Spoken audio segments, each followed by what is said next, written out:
भारतीय वायुसेना के सबसे ताकतवर फाइटर जेट में से एक यानी सुखोई 30 MKI अब पहले से कहीं ज्यादा ताकतवर बनने जा रहा है। भारत की बहुप्रतीक्षित सुपर सुखोई अपग्रेड प्रोग्राम में अब एक निर्णायक मोड़ आ चुका है। इस पूरे अपग्रेड का सबसे महत्वपूर्ण हिस्सा जो है विरूपाक्ष एसा रेडार, ये सिर्फ एक नया रेडार नहीं है बल्कि भारतीय वायुसेना के भविष्य की हवाई ताकत का एक नया आधार बनने वाला है। और अब इसकी टेस्टिंग शुरू हो चुकी है।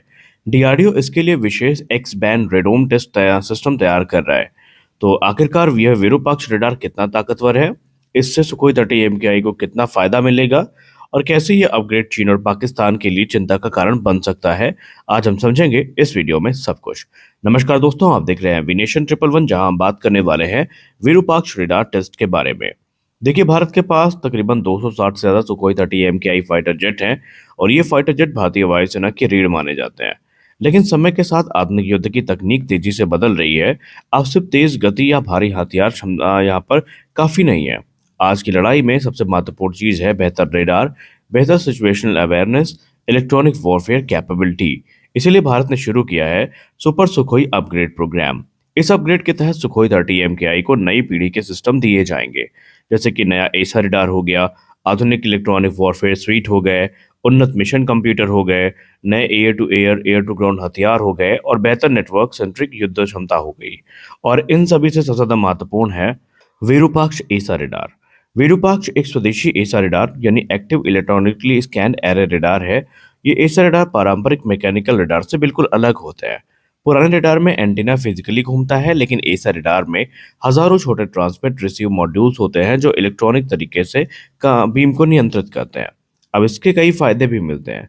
तेजी से टारगेट डिटेक्शन हो पाता है, मल्टी टारगेट ट्रैकिंग हो पाती है, लंबी दूरी पर दुश्मन की पहचान कर पाना संभव हो पाता है और बेहतर जैम रेजिस्टेंस हमें देखने को मिलता है। इसके अलावा लो प्रोबेबिलिटी ऑफ इंटरसेप्ट होता है और ज़्यादा रिलायबिलिटी हमें देखने को मिलती है। यानी युद्ध के दौरान पायलट को दुश्मन के अधिक जानकारी स्पष्ट तरीके से मिल पाती है और प्रतिक्रिया का समय भी कम होता है। ये रडार हमारे लिए इतना महत्वपूर्ण इसलिए है क्योंकि सुखोई 30 एमकेआई एक बहुत शक्तिशाली प्लेटफॉर्म है, लेकिन उसका मौजूदा रडार अब पुराना माना जा रहा है। आज चीन की J-20 और पाकिस्तान की J-10C जैसे विमान आधुनिक एस रडार का इस्तेमाल कर रहे हैं। ऐसे में भारतीय वायुसेना को भी अगली पीढ़ी की रडार टेक्नोलॉजी की जरूरत थी और विरूपाक्ष एस रडार के आने से ये जो सुखोई 30 एमकेआई की क्षमता है, ये कई गुना ज्यादा बढ़ जाएंगी। रिपोर्ट्स के अनुसार ये रडार ज्यादा दूरी से दुश्मन को खोज सकेगा, एक साथ कई टारगेट को ट्रैक कर सकेगा, बेहतर एयर टू एयर कॉम्बैट क्षमता देगा, इलेक्ट्रॉनिक वॉरफेयर इन्वॉल्वमेंट में ज़्यादा प्रभावी होगा और भविष्य के जो भारतीय हथियारों के साथ इसमें इंटीग्रेशन है, उसकी संभावनाओं को ये ज़्यादा बल देगा। अब टेस्टिंग में हो क्या रहा है? देखिए, किसी भी फाइटर जेट में रडार लगाना आसान काम नहीं होता है। सबसे बड़ी चुनौती होती है विमान का नोज कोन, जिसको हम रेडोम कहते हैं। रेडोम वही हिस्सा होता है जिसके अंदर रडार लगा होता है। अगर रेडोम रडार बीम को डिस्टॉर्ट कर दे या कमजोर कर दे तो पूरा सिस्टम प्रभावित हो सकता है।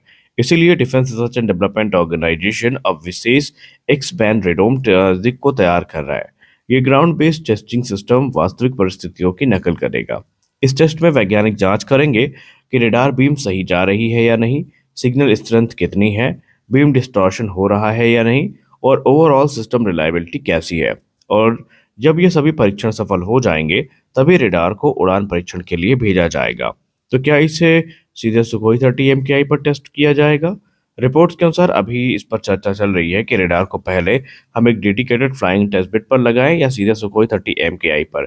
कई विशेषज्ञ ये मानते हैं कि सुखोई 30 एमकेआई पर टेस्टिंग करना ज़्यादा व्यवहारिक होगा, क्योंकि वही इसका वास्तविक ऑपरेशनल प्लेटफॉर्म है। इससे वैज्ञानिकों को यह समझने में आसानी होगी कि रडार वास्तविक कॉम्बैट कंडीशन में कैसा प्रदर्शन करेगा और इसके क्या क्या फायदे हैं। आज एशिया की हवाई ताकत में प्रतिस्पर्धा काफी ज्यादा बढ़ गई है और चीन लगातार J-20 एसा रडार जो है उनको अपग्रेड कर रहा है।